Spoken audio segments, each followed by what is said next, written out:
We're going to create some drawings of these parts. Let's go to Part Studio. Let's turn on the first part we made, which was the top front frame tube. Let's use this as an example because it's got a lot of pieces to it, and we'll make our drawing from that. And then I'll do that for each one of these parts that we're going to use. There are two that were only used in assembly view, and I may use those for the drawing. And once we complete that, I won't make you watch each one of the drawings. This one should have enough to give you an idea of how to use the drawing tool, and then we'll take those measurements and then we'll use that to order the amount of material we'll need to make the frame. So let's right click on part 1 and let's go create drawing from part 1. We're going to keep this in 4 views, and if we need more we can add more. And let's hit OK. So it'll select the 4 views that we use. Alright, so here's a top view looking down, especially for diameter. Use the wheel, the mouse wheel, and scroll in. And let's measure that diameter. Let's go up here to the dimension tool. And we're just going to use basic measurements. Let's not get fancy here. And let's measure the diameter of this circle right here. Alright, so that's 1 inch. Let's go and measure the diameter of that circle. That was 0.76. Use this one. So I'm just holding down the mouse button. Let's go left click down here at the bottom, left click over here at the top, and that's 12 inches. I'm going to hit undo real quick. Actually, I want to go back to the dimension tool, turn that off. That way I can move that around, make it look better. And now let's scroll in. Let's do the dimension, but in diameter, of this circle here.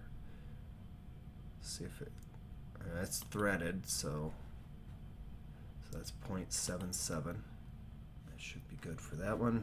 Let's scroll over. And these should be the same, right? I think it's going to let us measure the distance between objects. Let's see if it'll let us. 2 points. Alright, from this point to that point. There we go. That's what we wanted. And then from this point to that point, let's bring that out. And then from this point to this point, let's bring this one out. That'll help us make sure that those are the appropriate distance. Look, from this point to this point, we were right at 1 inch. Oh, if we can do this point, yeah, we can. That'll give us the distance between those two. Let's scroll out and look. Alright. Alright. Let's do 2-point linear dimension between here and there. That would give us the radius. That looks good. Let's scroll down here just to make it official. Let's see. There's my name. There's the date. Let's give it a. Let me turn this off. Let's go ahead and click on the title. And this is going to be the top front frame tube. Close that out. Is there anything else we need to add?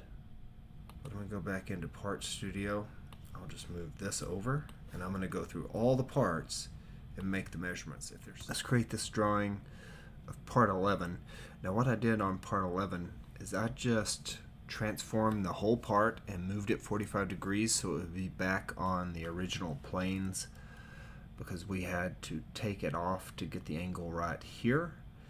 But then once that part was formed, now I've just switched it back to the original view so that the holes that were originally created would line up with the plane they were created on. Now we're going to create drawing, and the reason I did that so that when you create drawings you can get the angles correct. This is a part that has a lot of different pieces that we didn't have before. Let's go up here to the top view. So you can right click on these and then you can change the orientation. We're not going to do that right now. Let's go over here. Let's go to diameter. Let's click on this one. Let's get the diameter for the inner portion. Let's get the diameter for the outer portion. There we go. And let's scroll out. Look at that. All right. So let's go up here. Go down to line angle. All right, when we first created this, you can see it's at a 76-degree angle. The plane that we put that center point circle on, so that means that's the angle that it's going at. And that's what we're going to replicate. I'm going to close that out real quick.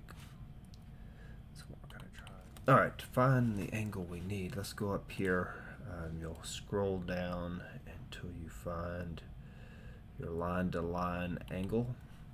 So we want this one here to that. That's 104, right? We'll go around here so that you can see.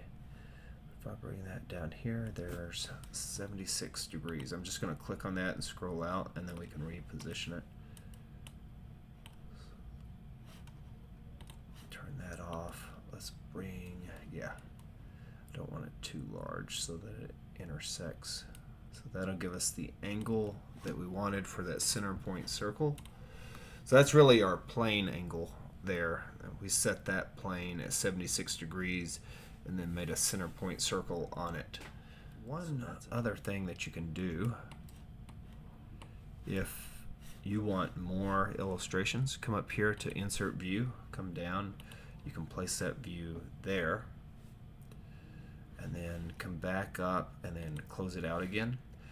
Come back down to it, left click, right click on it, and you can adjust the view orientation of just that one. So if I wanted left view, I could change it to left view, which is what we were over on here, but you get the idea. So I can change any angle that I want, and you can also adjust, let me see if I can find it.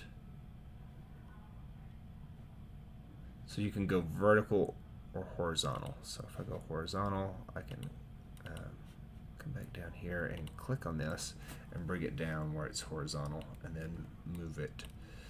So if I wanted to go back up and scroll in and find that angle again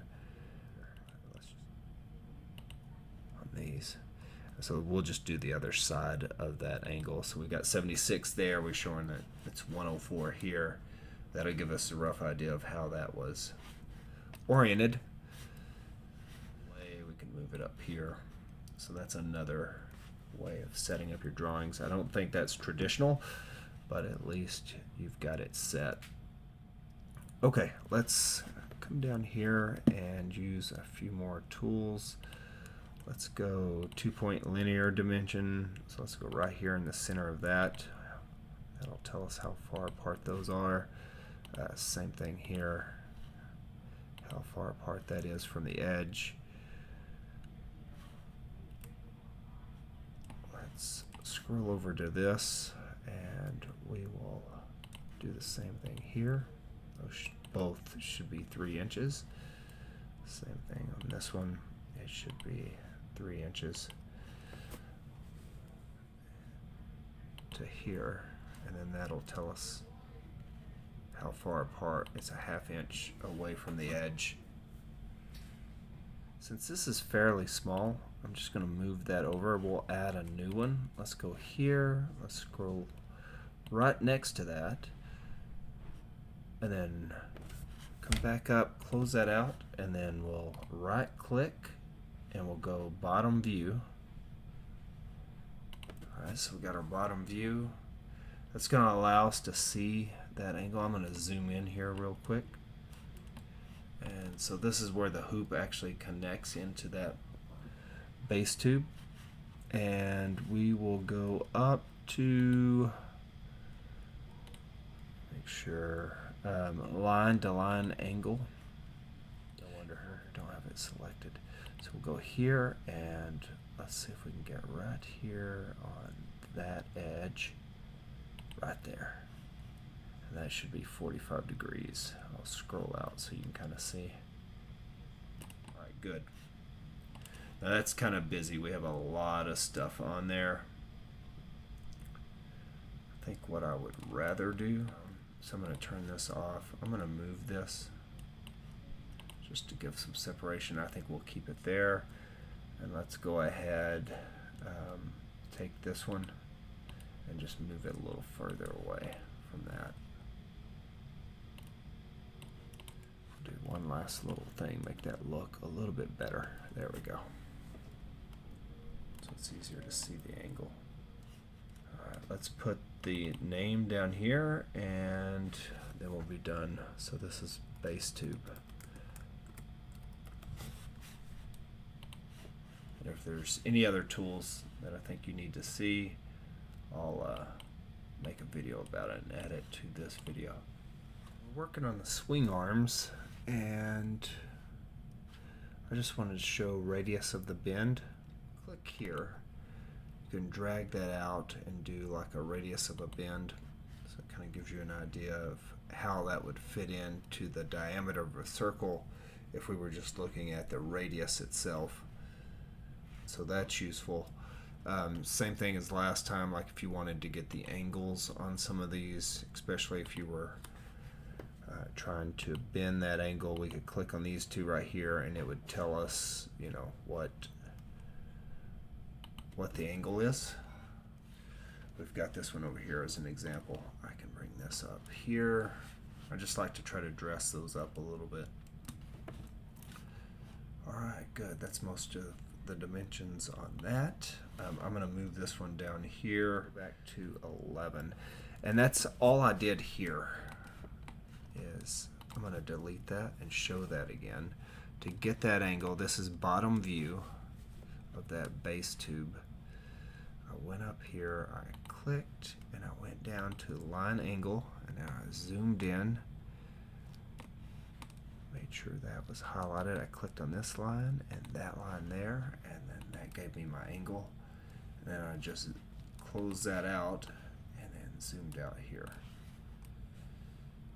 And I did the same thing down here on this view to get this angle. So I clicked here, I clicked on that one, and I drug it out. The hoop segments were the last thing we created. We created the bottom hoop segment and the top hoop segment. So if you go up here, come down to line angle, click on the end of this one, we click on the end of this one. Remember that was 65 degrees for the revolve. So we made that point, that line, we created that center point circle, we connected the distance between the two, making it 19 inches being the radius of the hoop we needed, because the diameter of the hoop was 38 inches, and so that was 65-degree segment of that hoop if we were dealing. I think front view is where we made the circle. That may be the best one. Let's look at some of these tools here. Look from here to here. Yeah, there we go. That'll give us a 0.48 for that. That's what I was looking for. Something that would give me some sort of dimension. Let's go up here to dimension. Let's click on the outer part of that line, and that'll also tell us the diameter of the hoop segment, and that should be good there. Let's scroll out and see what we have. So that tells us the diameter. That's telling us the diameter. That's how many degrees of a 360 hoop. So we have 65 for the top one. I believe we did 75. And I was going to try to measure out the distance here, 2 point, and see if that'll give us something of a distance. There we go. So 19.8 inches long. That'll give us an idea of the length of that hoop segment. I wonder if that changes if we come here to the inside. Not much. Same thing for the top hoop segment as well. And then that should be all the drawings we need, and we should be able to go and work on the parts. Alright, for the top hoop segment, what we'll do is we'll come up here to angular, line to line angular dimension. Let's go ahead and we will click on that. There we go, 75 degrees. Another one we haven't used before, well, we have, but this will give us our radial dimension for this. And I said it was 19 inches, so if we did the outer portion of this, it should show that. There we go. I'm going to delete this one. So let me try that again, but this time with this line. Yeah. So that's just pointing to the outer portion of the line. If we went to the center of this circle here, it should show that that is right at 19 inches. Once you get a drawing complete and you're ready to print these off, go down to the tab, the drawing tab, right click on that, and then go to export. And we're going to export it out as a PDF, and then we will export, and we'll do that for each one for it to be prepared. Then you'll see it go up here, then you can click on it, and this is what it'll look like in the PDF view. So I'm going to do that for each one, and then we'll save those into a file, and you can download those from there. Alright, so go to the file where you want to save it, and I'm going to save each one there.